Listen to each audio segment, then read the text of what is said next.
at the end. So session 3 is Dajjal, Gog and Magog. Over to Sheikh. Bismillahi awwaluhu wa akhiruh. Welcome to the third session of our seminar on an introduction to Islamic eschatology here at the Coombs Farm in Croydon in London. What is this business about the jassad? What is the implication? Because he has to be born as a human being. And our Prophet described him that he'll be a Jew. He'll be a young man. He'll be powerfully built. He'll have the curls that the Orthodox Jews have. So how can he be a jassad? In what way is he not a full human being?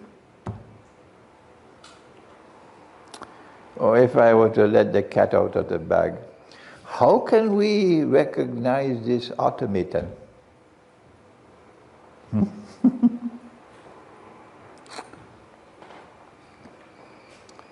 The answer is located in the analysis of what constitutes the self, or what's sometimes called the ego. That a human being is endowed by Allah with an amana. Inna aradna al-amanata ala samawati wal-ard wal-jibal. An amana, a trust. And when that amana was given to the human being, it elevated him to such a high status that Allah said to the angels, "Isjudu li Adam." Make sajda before Adam. This is not sajda of ibadah. No. In the first page of the book of history, sajda is an act of respect, not of worship. And that sajda is a part of truth. A sajda where you bow down and prostrate yourself before a human being is an act of respect which is located in the first page of the book of history. Go check it out. It is only in this, the last chapter of the book of history, and only us, we are the only ones who are prohibited now from bowing down and prostrating. No, we can prostrate only before Allah.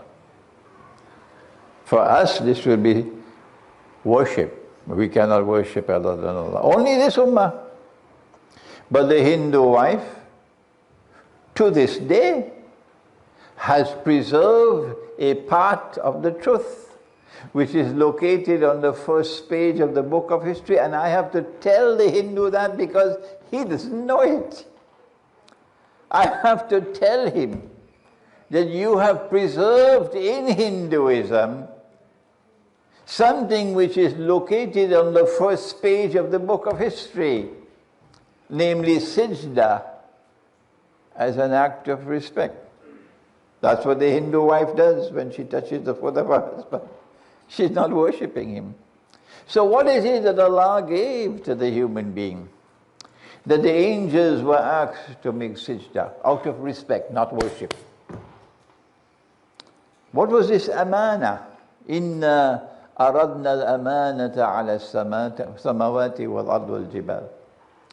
Answer, Allah gave to the human being what He did not give to the angels. Now, what is it? He gave to the human beings consciousness of self. The animals don't have that, the trees don't have that. But yes, an angel can say, I am Gabriel, I am Ibrahim. So an angel does have consciousness of self. And the jinn, yes, ana khayru minhu, I am better than him. The jinn can say I. They also have consciousness of self, and so do the human beings. But the angels don't have a free will. They don't have a self-directed will. No. وَيَفْعَلُونَ مَا يُؤْمَرُونَ. Whatever Allah orders, they have to act on it. Yes, the jinn do have, and so do the human beings. But there's something more. Allah has given to the human being what is known as a creative intellect, a capacity to pursue knowledge independently, not just book knowledge, a capacity to extend the frontiers of knowledge, a capacity for insight, internal, intuitive, spiritual insight, a capacity for basira, and ta'bud Allah ka'annaka tarah, but you should worship Allah as though you're seeing Him with your internal sight. We are the only ones with that. If Iblis had that, Iblis would have recognized that I ought to bow down in respect for him. Iblis didn't have that. So Iblis felt I am better than him. He lacked the capacity to recognize what Allah had given to Adam alayhi salam. He didn't have the intellectual capacity. He didn't have the spiritual insight. And so he said, no, I'm not going to do it. أَنَا خَيْرٌ مِّنْهُ خَلَقْتَنِي مِنْ نَارٍ وَخَلَقْتَهُ مِنْ طِينٍ. All he could see in a human being is the clay. He couldn't see anything more than that. So this is what Allah gave to the human being.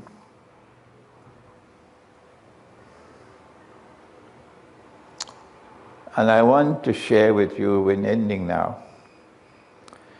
This is my insight. You don't have to agree with me. In fact, I would be very pleased if you do not agree with me. And you do your own homework and you think the way I had to think. That will please me very much. You climb the mountain. You tell me what it is to be a jassad. I say he's a jassad because he may have the capacity to say, yes, I am the Messiah. Ana al-Masih. That's what the Prophet said. He would say, Ana al-Masih. I am the Messiah. So he has self-consciousness. But I don't think he has a self-directed will. Because if you have a self-directed will, you can choose and you can make mistakes. But he is programmed not to make mistakes. Everything he does is programmed. Dajjal. So I say he's a jassad because he lacks a self-directed will or a free will. Secondly, I say he's a jassad because, like the angels, he does not have a creative intellect. He does not have to think to get knowledge. Because when you think to get knowledge, you make mistakes, like I have made mistakes. Not him. He doesn't make mistakes. Because he's not engaged in independent thinking. He does not possess a creative intellect. This is my understanding. So you may call it artificial intelligence. You can call it an automaton. But you know that in the world at the end time, the world is going to become filled with Dajjals. People who lack the capacity to think for themselves. And Hollywood chooses for them and thinks for them. And the cell phones thinks for them and television thinks for them. They lack the capacity for a creative thought. They cannot think. The art of thinking is gone. So they are shallow people. A world filled with shallow people. And number two, they lack the capacity to choose for themselves. Like Dajjal. And Hollywood will choose for them. And the children, most of all, will be like Dajjal. And the Pied Piper of Hamelin, he plays the tune, and they'll all dance to his tune, and he'll take them into the fire.